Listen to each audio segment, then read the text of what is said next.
Jadi kalau Anda benar permintaannya ini, benar bacaannya, itu seketika akan diberikan tingkat yang paling tinggi. Jadi kalau pekerjaan, kedudukan tertinggi. Kalau harta, harta yang paling bagus, yang tertinggi yang bisa Anda raih. Kalau pelajaran, posisi yang tertinggi, baik ilmunya ataupun prestasinya. Demikian seterusnya. Ya, jadi ketika Anda mintakan, minta apa? Bismillahirrahmanirrahim. Bismillah. ثم بين سبحانه وتعالى أن أفضل شيء يطلبه العبد من ربه إنما هو هدايته. Kemudian Allah menerangkan kepada seluruh hambanya, jika ada permohonan, jika ada permintaan, jika ada kebutuhan yang ingin dimohonkan kepada Allah, anna afdala syai'in yatlubuhu al-'abdu, maka yang paling utama yang harus kita mintakan kepada Allah, sekali lagi, yang paling utama. Jadi kalau Anda bingung nih, mau minta apa? Inilah gambarannya. Teman-teman sekarang dikasih tahu, Anda mau minta apapun akan dikabulkan seketika. Kira-kira mau minta apa? Tuh saking banyaknya, nggak bisa bilang. Ada yang minta lancar pekerjaan, ada yang minta misal Allah lancar kedudukan, ada yang minta harta, ada yang minta lancar ke pernikahan, ada yang minta macam-macam kumpul lah. Banyak tuh. Nah kalau sedang banyak yang dimintakan itu, ya sepakat para ulama dengan ayat ini, maka yang paling utama dimohonkan minta hidayah kepada Allah. Karena tadi ketika hidayah diberikan oleh Allah, maka semua kebutuhan yang bahkan belum kita mintakan seketika dikabulkan. Jelas? Baik. Sekarang lihat. Innama huwa hidayatuhu ila tariqil ladzi yusilu ila asmal ghayat. Mintalah hidayah kepada Allah, yang hidayah itulah akan mengantarkan Anda kepada pemberian tertinggi yang Anda butuhkan dalam kehidupan yang akan diberikan oleh Allah Subhanahu wa taala. Jadi kalau Anda benar permintaannya ini, benar bacaannya, itu seketika akan diberikan tingkat yang paling tinggi. Jadi kalau pekerjaan, kedudukan tertinggi. Kalau harta, harta yang paling bagus, yang tertinggi yang bisa Anda raih. Kalau pelajaran, posisi yang tertinggi, baik ilmunya ataupun prestasinya. Demikian seterusnya. Ya, jadi ketika Anda mintakan, minta apa? Hidayah. Nah, apa hidayah itu? Oh, bukan ada hidayat. Ya, lihat sini. Wa'a'udhamil maqasid. Dan tujuan-tujuan yang paling agung di balik semua permohonan itu, hidayah. Faqala ta'ala, maka Allah berfirman, ihdinas siratal mustaqim, ihdinas siratal mustaqim, siratal ladzina an'amta 'alaihim, ghairil maghdubi 'alaihim waladdallin. Jelas? Baik, yuk kita bahas yang ihdinas siratal mustaqim. Wal hidayatu, adapun yang dimaksud dengan hidayah. Pertama, makna yang pertama, hiya li irsyad wad dilalatu bi lutfin ala ma yusilu ila al-bughyah. Pertama, al-irsyad. Turunkan di sini. Bisa tarik sini ya. Satu, al-irsyad. Ya, kan. Yang kedua, ad-dilalah bi lutfin. Ad-dilalah bi lutfin. Ila ma yusilu ila al-bughyah. Tiga, saya teruskan dulu, nanti saya terjemahkan pelan-pelan. Yang ketiga, saya ambil dari buku para ulama dulu ya, tafsir, supaya nanti yang nggak ada yang menyebut apa yang saya sampaikan cuma utak-atik gitu kan. Nanti kita lihat dulu ke sini.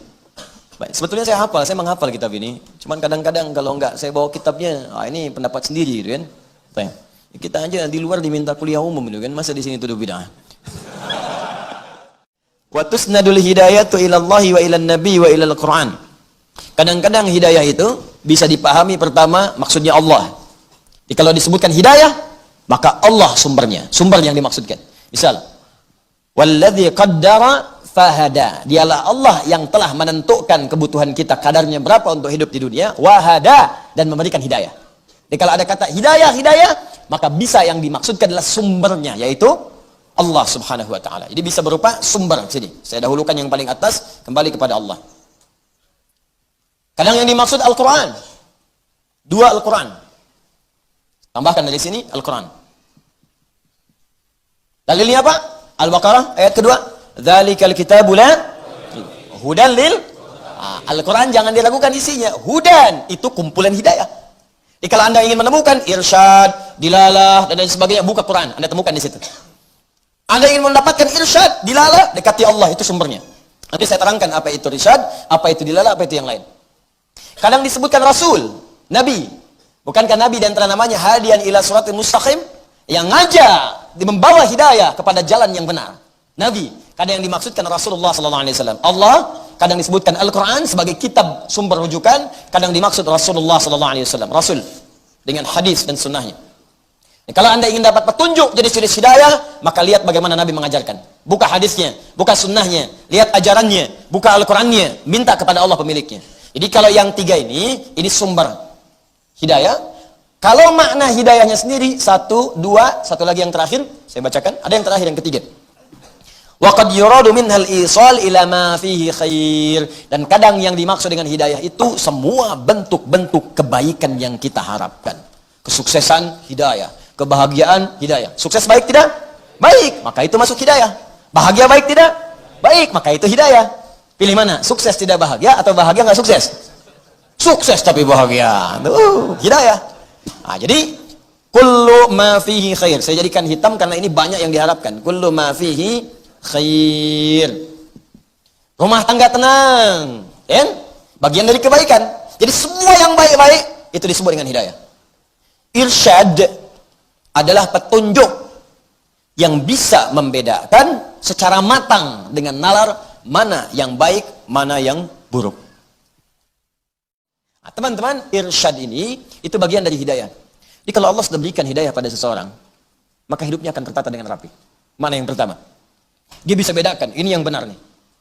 Ini juga benar, bukan cuma salah, ini benar, cuman ini butuh, ini cuma keinginan.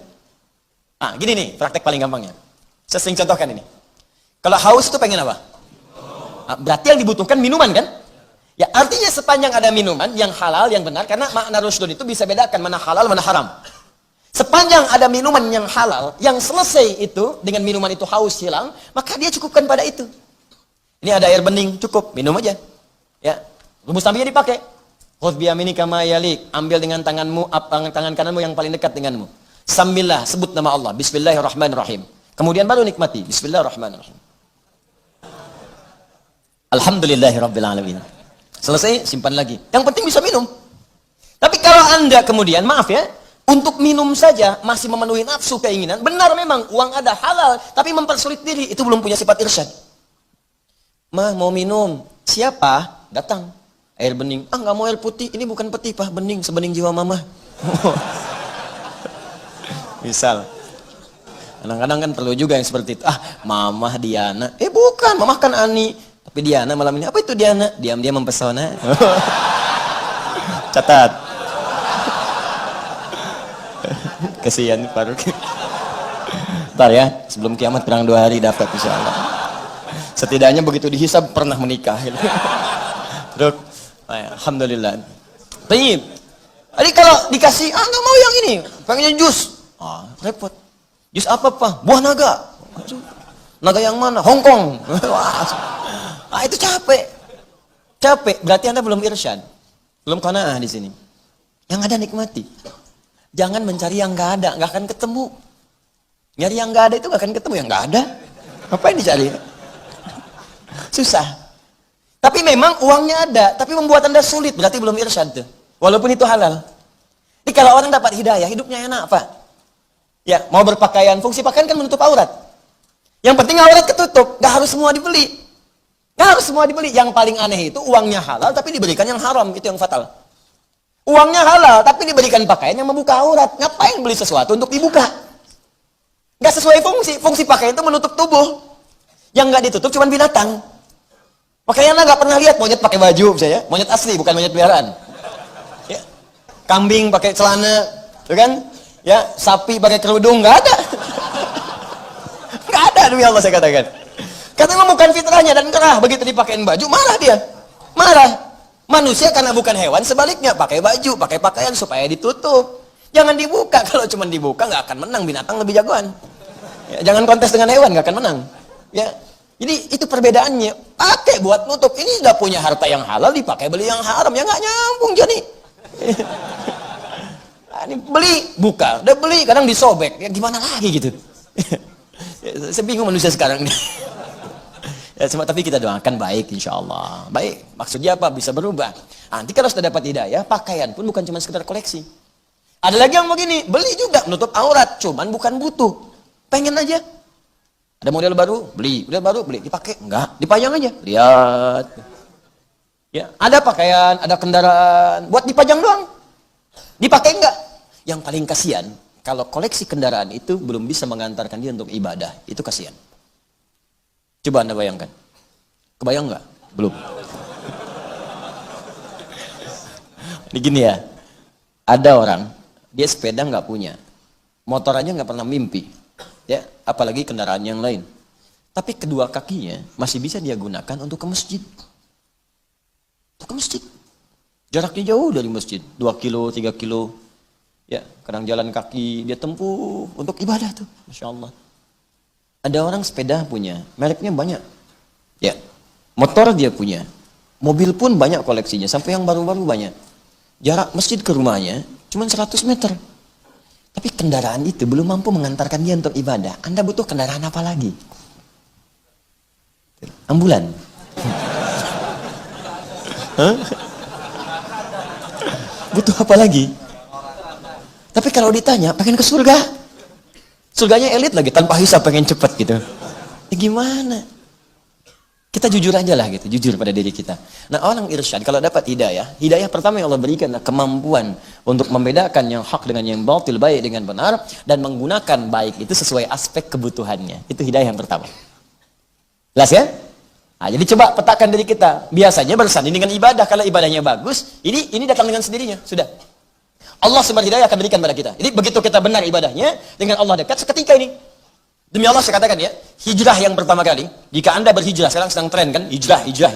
Hijrah pertama kali itu, jika benar kedekatan kita dengan Allah, benar, sempurna, dalam arti sempurna itu kita berusaha benar sesuai batas kemampuan kita, dan merasa dekat dengan Allah, maka hidayah yang pertama diberikan oleh Allah yang pertama ini. Maka dia mulai akan berpikir tentang hidupnya. Akan terjadi perubahan pada hidupnya. Malam, yang tadinya begadang, nggak jelas, sekarang mulai istirahat. Tiba-tiba tahajud. Kumpul-kumpul yang nggak jelas, sekarang sudah mulai ke majelis ilmu. Bacaan-bacaan sudah berubah. Terus pola hidup jadi berganti. Yang dibutuhkan, yang dikerjakan. Yang lain-lain jadi nggak hobi. Kaya ya, kaya. Koleksi apapun mampu. Tapi seadanya aja gitu dipakai. Ya sebutuhnya. Itu indah tuh. Satu. Dua, ad-dilalatu bilutfin ala ma yusilu ilal bughyah. Bimbingan Allah lewat hati dengan lembut. Langsung akan ada bisikan pada jiwa untuk menyampaikan kita pada tujuan kebenaran. Bisa menyampaikan pada yang hak, bisa mencegah dari yang mungkar. Nah, ini sering kita rasakan. Ya, gampangnya begini. Kalau kita sedang dengar azan kan, Allahu Akbar, Allahu Akbar. Terus di hati kita tuh suka ada bisikan. Ada suara, ada panduan. Cepat sudah azan, cepat. Ada pernah begitu? Itu hidayah. Itu standar tuh. Kalau nggak ada bisikan berarti perlu dipertanyakan. Karena ini yang paling standar. Paling standar. Atau mengarahkan Anda untuk berpaling dari maksiat. Berpaling dari maksiat. Contoh begini. Ini kan turun nanti nih, ya. Mau pulang nih. Nah, coba begitu Anda mau kenakan sandal Anda, iseng pakai yang lain dulu. Tapi jangan diterusin, tes aja. Awas, saya cuma minta ngetes. Itu yang mau keluar tes tuh nanti itu.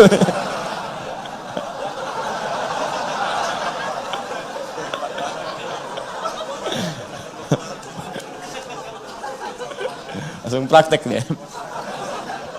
Tes dulu. Begitu mau, ini tingkat hidayat dicek nih, yang paling tinggi yang mana. Kalau masih bening hatinya, mau megang punya orang aja, bahkan mau pikir pakai yang lain, langsung dicegah. Jangan lakukan. Semakin lemah nanti, lihat dulu, kayaknya mirip.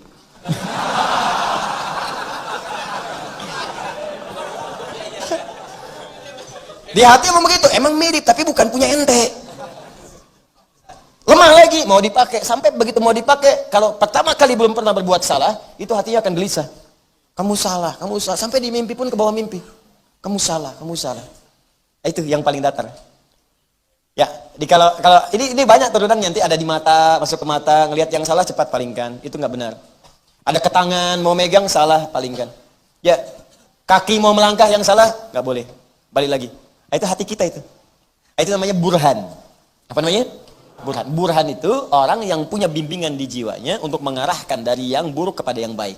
Makanya Nabi Yusuf alaihissalam ketika digoda oleh seorang perempuan istri pembesar dari kerajaan pada saat itu, maka Allah katakan apa? Walaqad hammat bihi wa hamma biha laula ar-ra'a burhana rabbi. Sungguh tertarik perempuan itu pada Yusuf. Yusuf kalau nggak dapat burhan dari Allah bisa tertarik. Cuman karena beliau Nabi dan Rasul, burhannya sampai datang. Bimbing, jauhkan dari itu nggak benar. Berpaling, burhan itu. Nah, kita pun bisa dapat burhan sepanjang hubungan kita dekat dengan Allah Subhanahu Wa Taala. Burhan, apalagi yang namanya sudah burhan. Ya, jelas sampai sini? Nah, ini yang kedua, ad-dilalah bi lutfin ila ma yusilu ilal bughya atau ilal ghaya. Yang ketiga, kullu ma fi khair. Ini yang sering saya katakan, hidayah di sini adalah pembuka segala jenis kebaikan. Allahu Akbar. Kalau ini yang ketiga, ini puncaknya. Bahkan disebut langsung oleh Al-Quran, Allah senantiasa dekat dengannya. Dekat, menaungi dia. Jadi kalau sudah dekat menaungi, nempel dimanapun, kemanapun beraktivitas, dimudahkan oleh Allah. Ini yang disebut Quran oleh Al-Quran surah kedua Al-Baqarah ayat 5. Ulaika ala hudam mir rabbihim. Huda, bentuknya hudan. Kalau sudah hudan, mencakup ini, dan ini. Kalau hidayah saja, mungkin ini saja 2, 3 belum nyampe. Mungkin ini belum. Tapi kalau sudah hudan, 1, 2, 3, dapat semua. Karena menggabungkan semua maknanya. Ada orang yang ulaika ala hudam mir rabbihim. Ada orang-orang yang mendapatkan hudan. Artinya, dapat semua ini langsung dari Allah Subhanahu Wa Taala, mir rabbihim. Dan pakai ala. Ada fauqa, ada ala. Saya sering terangkan. Ini fauqa nih. Al-kitab fauqa al-maktab. Buku ini ada di atas meja. Tapi begini, ada. Al-kitab ala al-tawilah, ala al-maktab. Buku ini ada di atas meja, cuma nempel. Ini kalimatnya ulaika ala hudan min rabbihim. Jadi hudan itu nempel pada dirinya. Kalau fauqa, kadang ada, kadang enggak. Tapi kalau ala, hudannya nempel kepadanya, melekat dimanapun. Setiap beraktivitas, petunjuk Allah datang. Di rumah tangga ada masalah. Oh, orang susah, dia cuma senyum, selesai. Senyum aja, senyum, selesai. Bapak kenapa sih? Selesai. Kemarin kemana, Pak? Selesai. Senyum doang. Selesai. Papa, doakan Mama. Mama sedang sakaratul maut. Nah, itu enggak. Itu enggak, doakan. Senyum. Senyum. Tenang. Maksudnya ringan. Ringan kok. Ada orang gelar udah tinggi, S1, S2, S3, profesor, macam-macam, harta banyak. Masalah kecilnya nggak selesai-selesai. Sampai ke pengadilan, saling tuntut, saling ini. Ngapain? Anda itu kan berumah tangga, merajutnya cukup lama. Banyak bahagia dibandingkan susahnya. Masa karena kejadian sekali kemudian harus pecah semua itu? Ini kalau sedang punya masalah itu timbang-timbang. Selama ini berumah tangga berapa tahun? Lagi banyak senangnya atau susahnya?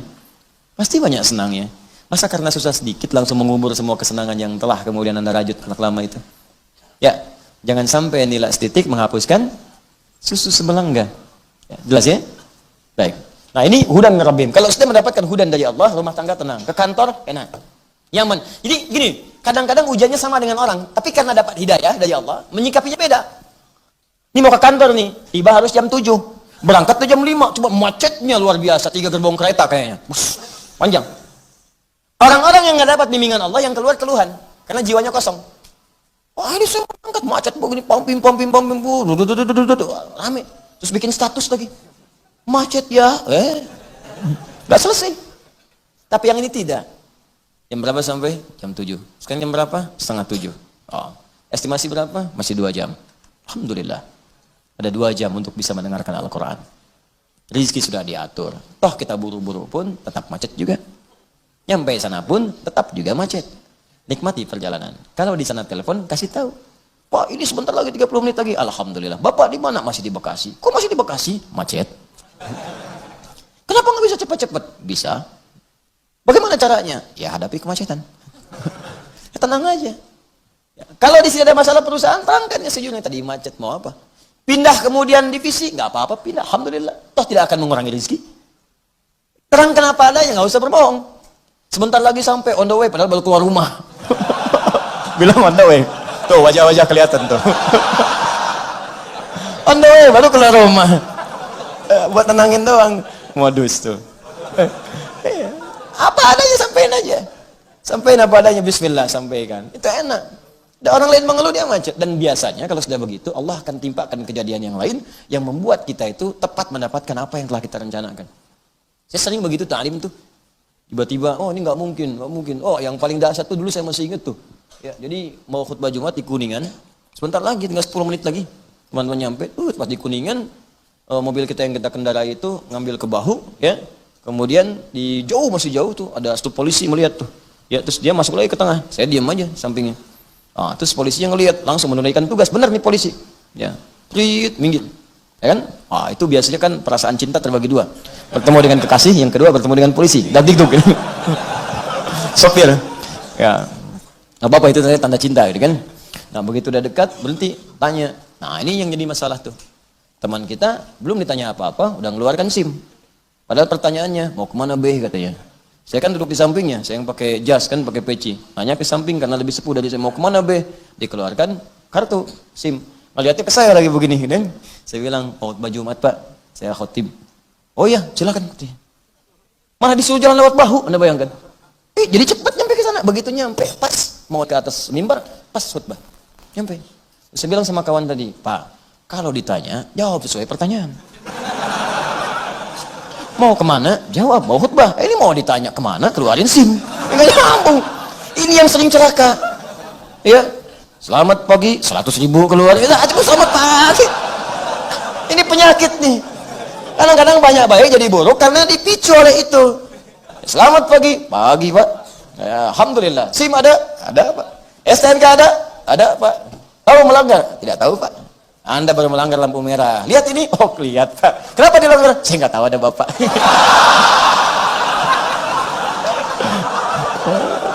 Selesai. Mau diselesaikan di mana? Sesuai aturan pak.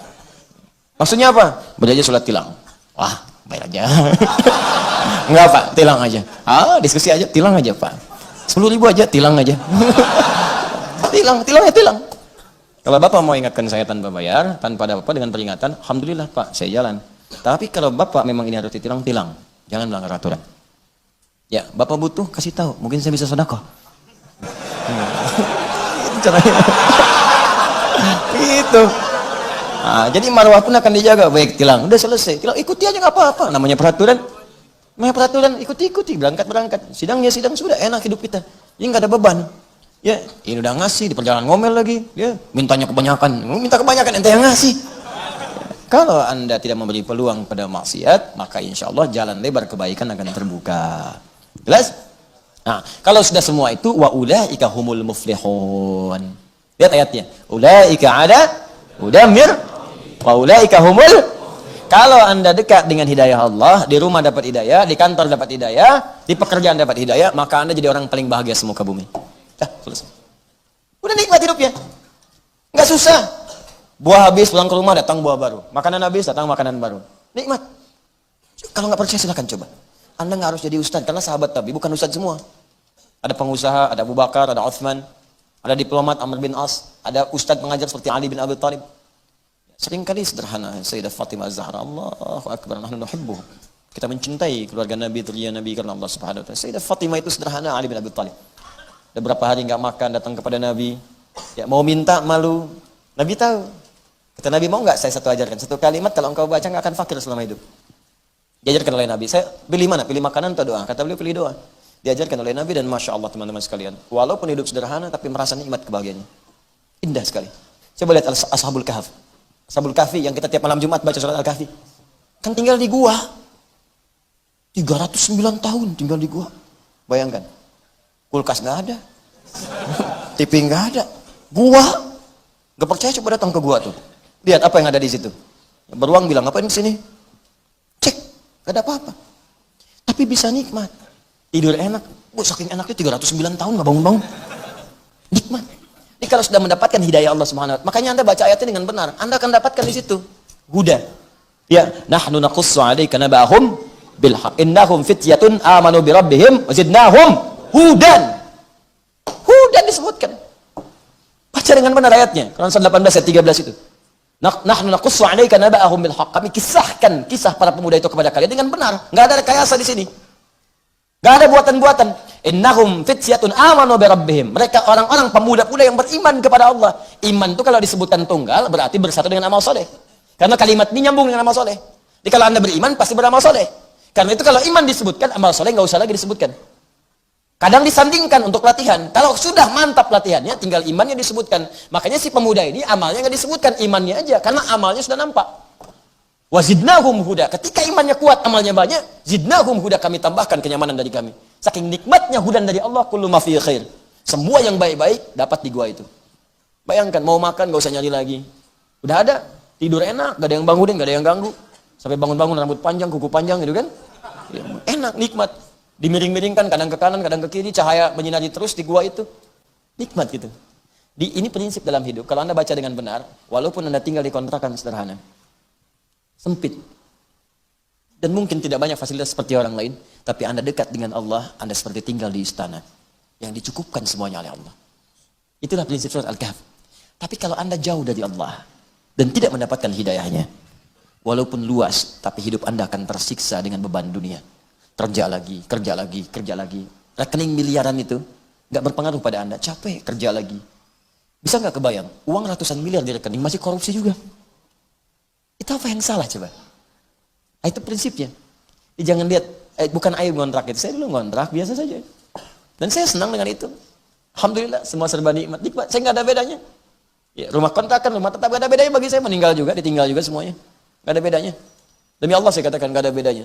Nikmati aja, jalan-jalan. Cuman karena Allah titipkan, kita pakai. Selesai. Nanti fungsinya Allah atur sendiri. Karena Allah titipkan kendaraan. Banyak orang bilang, Ustaz punya kendaraan sekian-sekian. Saya kemarin ada orang bilang, soalnya kendaraannya banyak, hati-hati tuh, gini-gini. Anda salah. Anda nanya pada saya jawab. Saya nggak punya kendaraan. Kendaraan yang saya beli, saya jadikan kemudian untuk kantor wakaf. Saya cuma numpang pakai. Numpang pakai. Karena saya tahu saya akan meninggal. Numpang pakai aja. Dah, ini beli sendiri, udah selesai, beli lagi, udah kasih lagi kantor, sudah, saya numpang pakai. Numpang pakai aja, ini ngantar-ngantar kayak gaya-gaya gitu, enggak, bukan gaya itu, cuma numpang. Numpang. Cuma satu istri saya, itu untuk keluarga supaya nggak bercampur. Itu aja satu, yang lain tidak. Itu pun bukan punya saya. Wafat Anda, wafat Anda. Kalau nggak punya bekal udah selesai Anda.